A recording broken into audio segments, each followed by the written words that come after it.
জাতিগত সহিংসতা ও বিদ্রোহীদের ক্রমাগত হামলায় নাজেহাল মণিপুর। সেভেন সিস্টার্সের এই রাজ্যে থেমে থেমে চলছে হামলা।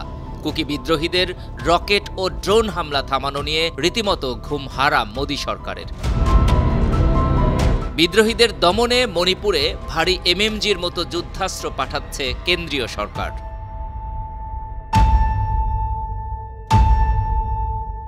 এসব মরণাস্ত্র ইতিমধ্যে মণিপুর পুলিশের হাতে পৌঁছেছে। আর মোদী সরকারের এই সিদ্ধান্তকে অত্যন্ত বিপজ্জনক বলে মনে করছেন ভারতীয় সেনাবাহিনীর অবসরপ্রাপ্ত কর্মকর্তা অলোক আস্থানা। এমএমজি মরণাস্ত্র নিয়ে ভারতীয় সংবাদ মাধ্যম দ্য ওয়ারে একটি নিবন্ধ লিখেছেন তিনি। অলোক আস্থানা বলছেন, মণিপুরে পুলিশকে যে অস্ত্র দেওয়া হয়েছে সেটি 7.62 মিলিমিটারের মধ্যম পাল্লার মেশিন গান। এটি দিয়ে সেনাবাহিনী প্রায় 150x75 মিটারের একটি দুর্গম বলয় তৈরি করতে পারে। এটিকে একটি এরিয়া ওয়েপন বা একটি অঞ্চলের উপরে হামলা চালানোর সময় ব্যবহার করা হয়। কয়েক সেকেন্ডে 235টি পর্যন্ত গুলি চালাতে সক্ষম এই অস্ত্র।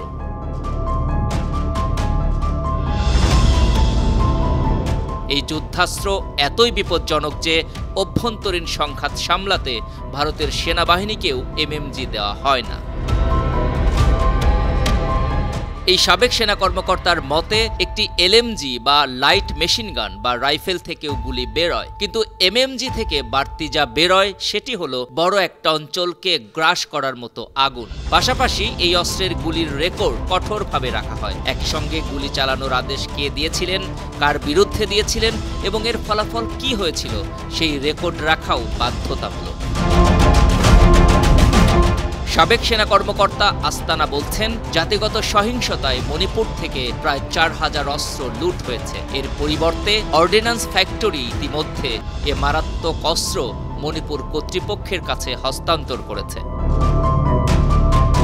অন্যদিকে রাজ্যটিতে সহিংসতা মোকাবিলায় বুধবার কেন্দ্রীয় বাহিনীর আরও 2টি ব্যাটালিয়ন পাঠানোর সিদ্ধান্ত নিয়েছে মোদী সরকার। সেন্ট্রাল রিজার্ভ পুলিশ ফোর্স নামে এ 2টি ব্যাটালিয়নের সদস্য প্রায় 2000। রাজ্যটিতে আগে থেকেই এই বাহিনীর 16টি ব্যাটালিয়ন মোতায়েন ছিল। আন্তর্জাতিক ডেস্ক, 52 টিভি।